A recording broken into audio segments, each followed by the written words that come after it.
তরিকায়ে জিক্রে নফি ও ইসবাত। নফি ইসবাতের জিকিরের পদ্ধতি। নফি ইসবাতের জিকির বলে লা ইলাহা ইল্লাল্লাহর জিকিরকে। যেহেতু এখানে শুরুতে লা ইলাহা এটা নফি, ইল্লাল্লাহ এটা ইসবাত। লা ইলাহা ইল্লাল্লাহর জিকিরকে বলে নফি ইসবাতের জিকির।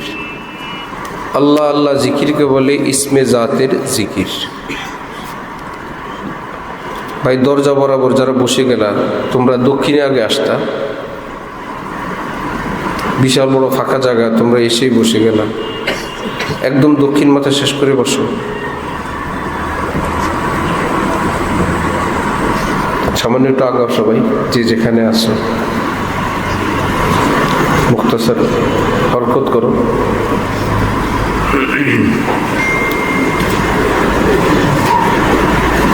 ডানে বায়ে যার যে পাশে জায়গা আছে ফাঁকা বন্ধ করো, বা পিছন থেকে কাউকে আগাইতে সুযোগ দাও। इरशाद फरमाया कि आज ज़िक्र का जो तरीक़ा बताऊँ इसको ख़ुद भी समझे और मेरे जो अहबाब यहाँ नहीं हैं तो हाज़िरीन गायबीन को पहुँचा दे। हज़रत वाला कराची रहमतुल्लाहि अलैहि বলছিলেন, আজকে আমি জিকিরের যে পদ্ধতি বলবো খুব ভালোভাবে বুঝে নাও, উপস্থিতরা অনুপস্থিতদের বুঝিয়ে দিবে। नंबर 1, जब ला इलाहा कहें तो तसव्वुर करें कि कल्ब गैरुल्लाह से पाक हो रहा है। ला इलाहा বলার সময় খেয়াল করবে আমার অন্তর গায়রুল্লাহ অর্থাৎ আল্লাহ ব্যতীত সব কিছু থেকে পবিত্র হচ্ছে। यानी बातिल खुदाओं से भी और हराम ख्वाहिशात से भी। तमाम হারাম চাহিদা এবং এই জীবনের যত হারাম লক্ষ্য এবং হারাম পছন্দের আকর্ষণীয় বস্তু সব কিছু থেকে আমার অন্তরকে আমি পবিত্র করতেছি। क्योंकि হারাম ख्वाहिश भी बातिल खुदा है, কেননা মনের হারাম চাহিদাও এটাও বাতিল खुदा।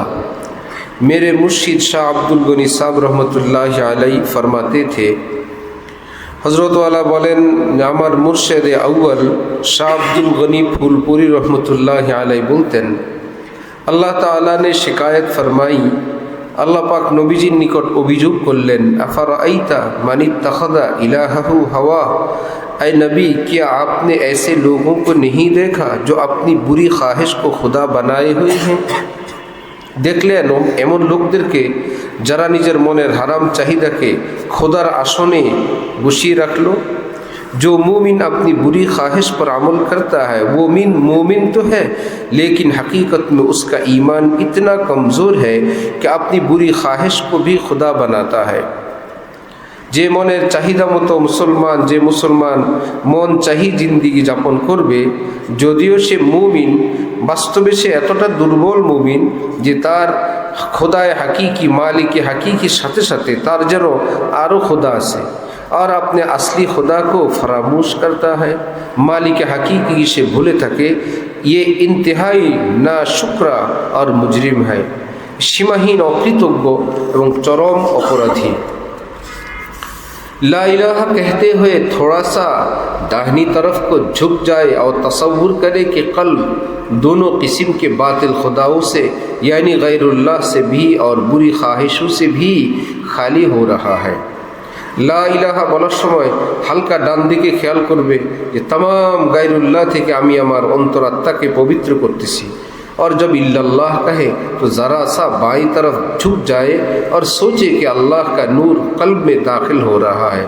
এবং ইল্লাল্লাহ বলার সময় হালকা বাম দিকে খেয়াল করবে, ঝুঁকে মাথা, যে মনে করবে আমার রূহ এবং আত্মা এটা বাম দিকে থাকে, কল্ব, আসমান থেকে আল্লাহ পাকের সীমাহীন নূর আমার অন্তরে আসতেছে, প্রবেশ করতেছে।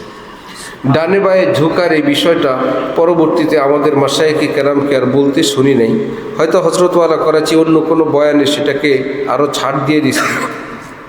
কেমন স্বাভাবিকভাবে মনে মনে খেয়াল করার কথাই আলোচনা করেন। দিল মেরা হো যায় এক ময়দানে হু, এক ইয়া সহ লেখা যায়, ইয়া ব্যতীত লেখা যায়, হামজা কাফ এক, আর হামজা ইয়া কাফ এক দুটোটা সহি। ফার্সিতে এক বলে, উর্দুতেও মাঝে মাঝে আসে। দিল মেরা হো যায় এক ময়দানে হু, হে আল্লাহ, আমার অন্তরের ময়দান যেন, অন্তরটা যেন এক হুয়ের ময়দান হয়ে যায়। কোন কোন আল্লাহওয়ালা বুজুর্গানি দিন হু হু জিকির করতেন। আল্লাহু লা ইলাহা ইল্লা হু, হু তো আল্লাহ, তারা হু হু জিকির করতেন। মুশকিল। তু হি তু হো, তু হি তু হো, তু হি তু। আল্লাহ অন্তরের যেদিক তাকায় সেদিকে শুধু তুমিই থাকবে, আর কেউ থাকবে না। और मेरे तन में बजाए आमुगिल, আল্লাহ আমার দেহে রক্ত মাংসের পরিবর্তে দর্দে দিল হো, দর্দে দিল হো, দর্দে দিল, সারাটা দেহের মধ্যে শুধু আপনার প্রেমের বেদনাই থাকবে। গैर से बिल्कुल ही उठ जाए नजर, আল্লাহ আপনি ব্যতীত সব কিছু থেকে যেন আমার নজর উঠে যায়। তু হি তু আয়ে নজর দেখো জিধর, আল্লাহ যেদিক তাকাবো সেদিক যেন শুধু আপনাকেই দেখি। ইস জামানে মে জরবে না লাগায়, এই দুর্বল কমজোর যুগে জিকিরের সময় অর্থাৎ বুকের মধ্যে জোরে ধাক্কা লাগানো, চাপ দেওয়া, এটা করবে না। क्योंकि कुव्वते कमज़ोर है, शक्ति अनेक कम, लिहाजा शेख को मुजतहिद और मुहक्किक होना चाहिए। যারা তাসাউফের খেদমত করেন মাশায়েখ কেরাম, তাদের এই সমস্ত বিষয়ে মুজতাহিদ এবং অনেক বড় মুহাক্কিক হওয়া উচিত। লকির কা ফকির না হোনা চাহিয়ে। লকির কা ফকির, যা লেখা আছে তাই, বাস্তবতা কি কিছুই বুঝে না। 50 নম্বর পরীক্ষা, ছাত্র পাইছে 500। কত নম্বর পরীক্ষা?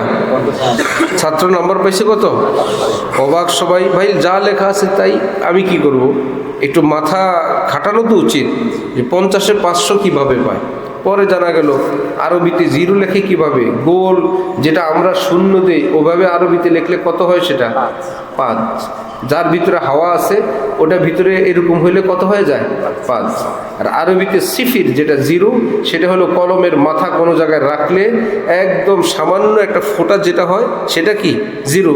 এখন বেচারা পাইছিল ওই রকম 50, 5 লেখে ওই রকম জিরো। ঠিক জিরোর পরে মাসি পায়খানা করে দিছে আর অল্প একটু, 50 নম্বরে কত হয়ে গেছে? একে বলে লাকির কা ফকির। ভাই যা লেখা আছে তাই, আমি কি করব? হ্যাঁ, এরকম এই বাস্তবতা ব্যাপারে অজ্ঞ থাকা এটা ঠিক না। যুগ জামানা পরিবেশ পরিস্থিতি আসছে মুরির একটা মরে মরে ভাব, এরে দিয়ে দিয়েছে 5,000 বার লা ইলাহা ইল্লাল্লাহ জিকির। পরের দিন খবর আসছে হসপিটালে ভর্তি হয়েছে। জিকিরের ফয়েজে নূরের চাপে উনি হসপিটালে আছে। এটাকে বলে মুজতাহিদ। তার বয়স, ব্যস্ততা, শরীর স্বাস্থ্য, সুস্থতা সব কিছু মিলায়ে এটা কোনো কোরআন কিতাবে লেখা থাকবে না। এটা শায়েখ নিজের শায়েখ থেকে বা বুজুর্গানি দিন থেকে যেই বিদ্যা এবং যে এলেম আল্লাহ পাক দিবেন এবং যে বসিরত সবটার বরকতে দিবেন, তিনি নগদ সিদ্ধান্ত দিবেন যে এই মুরিদের জিকির বা আমল ওজিফা এইটুকুন হতে পারে। जिस जमाने में लोग इतने कवी थे कि हर साल खून निकलवाते थे, उस ज़माने में वज़ाइफ और अज़कार अगर कोई शेख उस ज़माने में इस ज़माने में बताता है तो खून चढ़वाने का ज़माना है। तो चश्मदीद देखा है कि ज़रबे लगाने से और कसरत ज़िक्र से कितनों की गर्दनें उकड़ गई, सर में दर्द रहने लगा, कितने पागल हो गए। আগের যুগের জিকিরের মাত্রা, যখন মানুষ বড় বড় পাহলোয়ান শক্তিশালী থাকতেন, বছরের বিভিন্ন সময় ডাক্তারের কাছে গিয়ে দেহ থেকে রক্ত বের করে ফেলে দিতেন, সেই সময়ের মানুষদের জিকির যদি এই যুগের মানুষকে দেয়, যেই যুগের মানুষের মাঝে মাঝে স্যালাইন এবং রক্ত ভরা লাগে, লাইফ সাপোর্টে যারা বেঁচে আছে, কোনো রকম একটু ডিম খায় চোখটা মেলে, 1 কাপ দুধ খায় তো আর একটু মেলে, এই বেচারাকে দিছে আগের যুগের জিকির। হযরত বলেন, আমি নিজে প্রত্যক্ষ করেছি, নিজে দেখছি কত মানুষ যে বিপদে পড়ছে, কেউ পাগল হয়েছে, কেউ অসুস্থ হয়ে গেছে, কোমরে ঘাড়ে ব্যথা, কত রকমের পেরেশানি এই অতিমাত্রায় জিকির করার কারণে।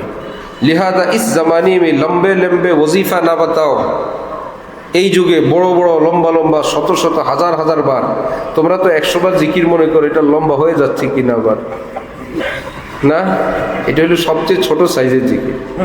আগের যুগে 5,000 বার চলতো, এগুলো 10,000 বার। আল্লাহ আল্লাহ জিকির 50,000 বার। मुरीद हुई सो बुझो।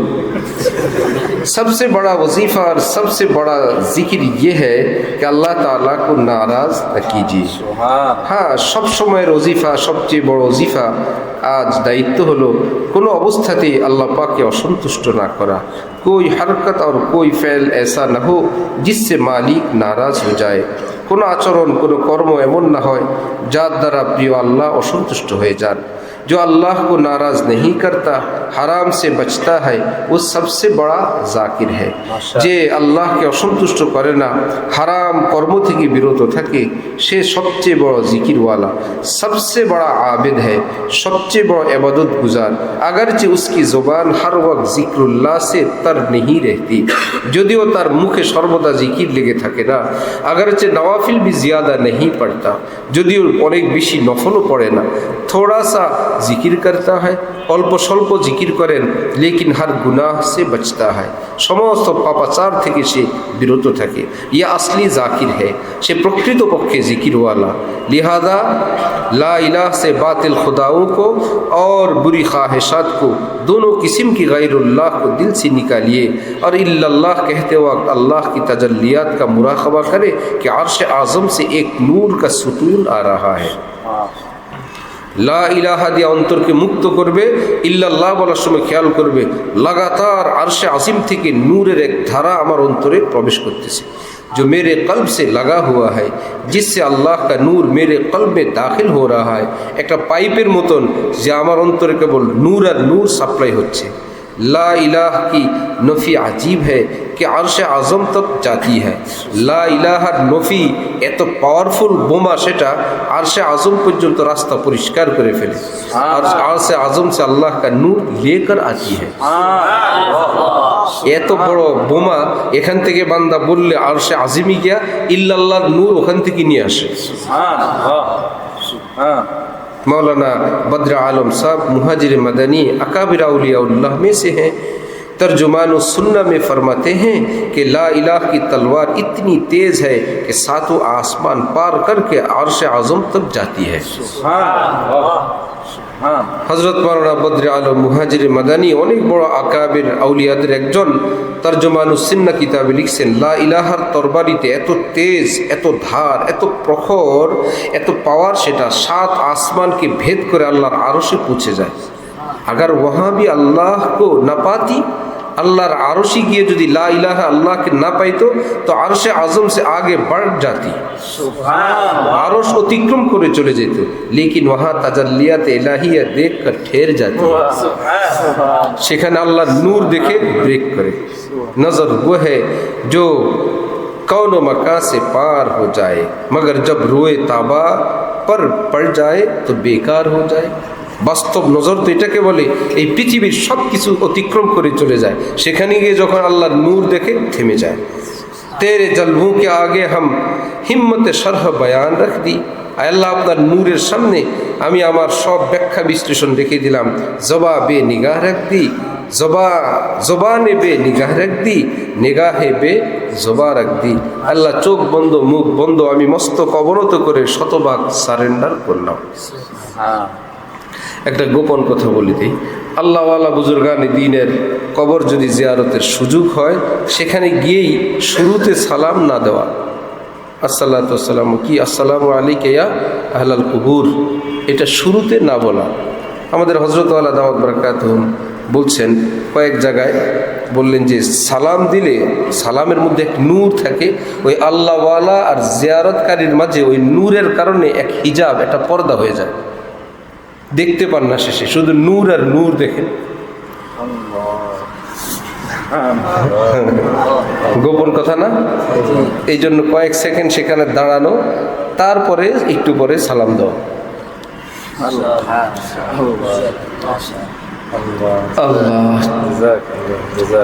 অনেক বড় এক বুজুর্গের কবর জিয়ারতের পর হযরত আসলেন, দেখলাম আবার গেলেন, চোখ বন্ধ করে, এতটা ভীতু, এতটা আদব, মনে হয় যেন ভাই কার কাছ থেকে আসতেছেন। আবার গেলেন, ফিরে আবার একটু জিয়ারত করলেন, পরে ভীষণ আদবের সঙ্গে ফিরে আসলেন, বললেন যে ভাই অনেক উঁচু তবকার বলি ছিলেন, বিপুল পরিমাণ নূর এখানে।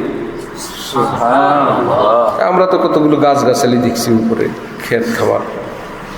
বললেন যে প্রচুর পরিমাণ নূর আর নূর এখানে।